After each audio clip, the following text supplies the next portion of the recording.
Takže čaute, vítam vás u nového videa. Dnes si zareagujeme na Teresku Šulganovú. Kto by nevedel, kto to je? Áno, je to tá, ktorá má neskutočne nároky na muža. A napríklad jeden z nich je, že chce, aby jej partner zarábal 1 000 000 mesačne. Ešte predtým, než začneme, bol by som rád, ak by ste dali odber a like, veľmi mi to pomôže, dík. Když se pohádáme, chodíme přespat na hotel. Hodně lidí si myslí, že to takové zvláštní, ale mi upřímně nepřijde. Tebe nepríde divné. Ani to, že chceš od partnera nároky, ako keby mal byť len chodiaci bankomat, bro. Takže to chápeme, že ti to divné nepríde. Protože lidi ve vztahu dělají jednu chybu a to je to, že musíme si uvědomit, že každý řeší konflikty jinak. To je síce pravda, ale prečo by si sa pri hádke odjebal na hotel? Čo to kurva je? Jsou to lidi, kteří řeší konflikty de facto i hned. Naštvou se a potřebují třeba jenom 30 minut klidu, být někde sami, projít se a pak prostě už je to v pořádku. Áno, väčšina ľudí problémy rieši, alebo sa aspoň snaží, ale ty sa reálne odjebeš na hotel a proste chilluješ si klasička vínko pičoviny vibík. Hlavne, že to on najbaný na teba ešte zaplatí. Zapomněli, že se něco stalo a takovým já říkám, jako, že jsou splachovací. Já to mám ale třeba jinak. Bohužel já, když se třeba pohádám s Tomem, tak to ve mně zůstává dost dlouho, možná dokonce i 3 dny, než jako zapomenu, že se něco stalo. A stejně jako na to nikdy kompletně nezapomenu. Jasne, lebo on to zaplatí. Plus musíš mu to ešte 2 roky vyhadzovať na oči. Extrém. Ale prostě už se aspoň umím dát z té energie pryč, že OK, život jde dál.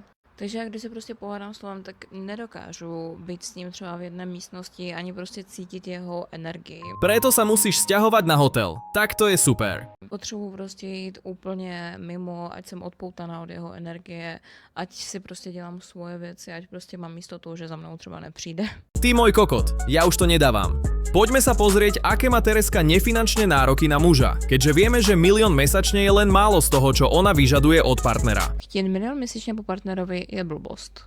Tak to mi píše hodně z vás, ale víte co? Já si myslím, že zrovna ten 1 000 000 za měsíc je jeden z těch méně náročných nároků, které já ve skutečnosti na muže mám. Ty pičo, to môže byť ešte horšie. Protože můj první nárok je kromě toho samozřejmě to, že například nebude kouřit, ale jako fakt nic, ani ajkosku, ani vapo, prostě ani doutníky, prostě vůbec, protože mi to strašně smrdí. Ano, i vapo mi smrdí, když prostě to někdo kouří, tak je to pak jako vdechnu, dělá mi to tady zle prostě v nose, fakt mi to přijde nechutné. A co si budem, kolik lidí ve skutečnosti něco kouří, že jo? Čavo zarobí 40 000 eur mesačne a ani si nepoťahá, ale zas, kto by s takým platom chcel toto? Takového. I to vapo, jo. Hodně málo lidí ve skutečnosti nic nekouří. Můj další požadavek samozřejmě je, že nikdy neskusil žádnou drogu, jo, takovou tu těžkou. A tím počítám i marihuanu. Marihuana je taky hodně těžká droga pro mě.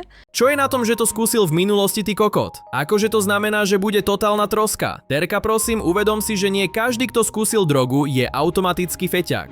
Další věc, žádné koukání na porno. Prostě ne ani OnlyFans, ani prostě klasické jako nějaké stránky. Prostě absolutně vůbec to netoleruju, beru to jako nevěru. Čavo nemôže robiť nič. Tak to je v píči, ako pri tebe nemá kúkať na pečko. A co se budem, kolik chlapů mi tu reálně napíše do komentářů, že je to vlastně normální, že to dělají všichni chlapi. Ne, všichni to nedělají. Další požadavek, žádné prostě přehnané pití alkoholu. Ano, je v pořádku, když například budeme, já nevím, někde na oslavě, tak já nevím, třeba jako 3 skleničky dohromady za ten večer. Nice. Takže ani alkohol. Tereska, tebe by som za to ani dýchať nedovolil.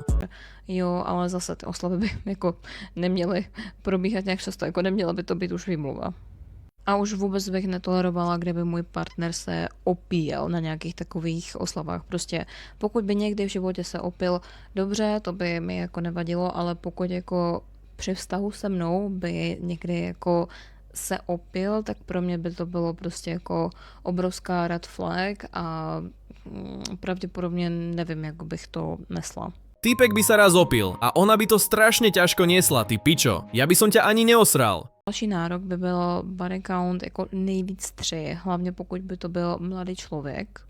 anebo to prostě musí být aspoň takové, že to byly dlouholeté vztahy, jo? Pokud by to byl například jako starší člověk, třeba dobře okolo 35, řekněme, a prostě měl by historii, že OK, s touhletou slečnou jsem byl 2 roky, s touhletou slečnou jsem byl rok, s touhletou jsem byl třeba 5 let, s touhletou jsem byl 3 roky, jo, tak jako kdyby potom ano, ale prostě pokud třeba mladý člověk okolo 20 má prostě bank account větší jak 3, tak je to takové, že prostě víte, co to je za člověka. Jo, hledá si ženy na jednu noc a Bůh ví kde a Takže keď jej chcete písať do DMs, tak treba prvé trestný register si zobrať so sebou. s čím souvisí další bod a to, že chlap by se o sebe měl opravdu velmi starat. Prostě ne utírat si zadek po číslu 2 opravdu. Hygiena je normálka, s tým súhlasím, aspoň jedna normálna vec. Takže keď sa vám video páčilo, dajte like a odber a čau.